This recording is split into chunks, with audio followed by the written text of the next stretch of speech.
Study circles కావచ్చు, SC study circles కావచ్చు, classes ఇవి ఇండియన్ హిస్టరీ నుండి ఆల్రెడీ తెలంగాణ నోటిఫికేషన్ రావడం జరిగింది. ఆల్రెడీ వాటి కోసం మీరు ఇండియన్ హిస్టరీ కానీ తెలంగాణ హిస్టరీ కానీ ఏ విధంగా చదవాలో నేను చెప్తాను. జాగ్రత్తగా నోటిఫికేషన్స్ వస్తున్నాయి కాబట్టి మీరు కనీసం ఒక 6 months చదివితే తప్ప హిస్టరీ కానీ ఎనీ సబ్జెక్ట్స్ కానీ మనకు గ్రిప్ రాదు. కాబట్టి ఇండియన్ హిస్టరీ నుండి మీకు ఒక మెయిన్ ఇంపార్టెంట్ అయినటువంటి టాపిక్ తీసుకురావడం జరిగింది ఈరోజు.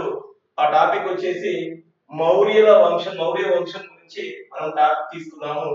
మౌర్య వంశంలో అసలు ఎలా స్టార్ట్ అయింది మౌర్య వంశం అనేది, దీనికి సంబంధించినటువంటి విషయాలు 2 విషయాలు చెప్తాను. మౌర్య వంశం అనేది మురా అనేటువంటి స్త్రీ ద్వారా వచ్చింది. మౌర్య వంశం అనేది ఎలా స్టార్ట్ అయింది పాపాలంటే మురా అనేటువంటి స్త్రీ ద్వారా వచ్చింది. మురా ఎవరి యొక్క తల్లి అంటే చంద్రగుప్త మౌర్య యొక్క తల్లి.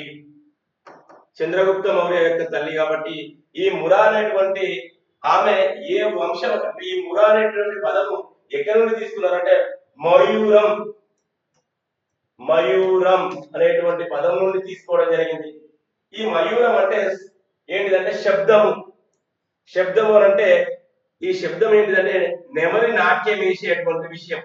ఈ నెమలి అనేటువంటి నాట్యం వేసేటువంటి విషయం కింద దీన్ని తీసుకోవడం జరిగింది. కాబట్టి ఈ వంశం అనేది ఎలా స్టార్ట్ అయిందంటే చంద్రగుప్త మౌర్య అనేటువంటి పర్సన్ ఎవరంటే వాళ్ళ తల్లి ఎవరంటే ఈ మురా అనేటువంటి తల్లి ద్వారా వచ్చినటువంటి ఈ యొక్క వంశం. కాబట్టి చంద్రగుప్త మౌర్య అనేటువంటి పర్సన్ ఈ వంశాన్ని స్టార్ట్ చేయడం జరిగింది.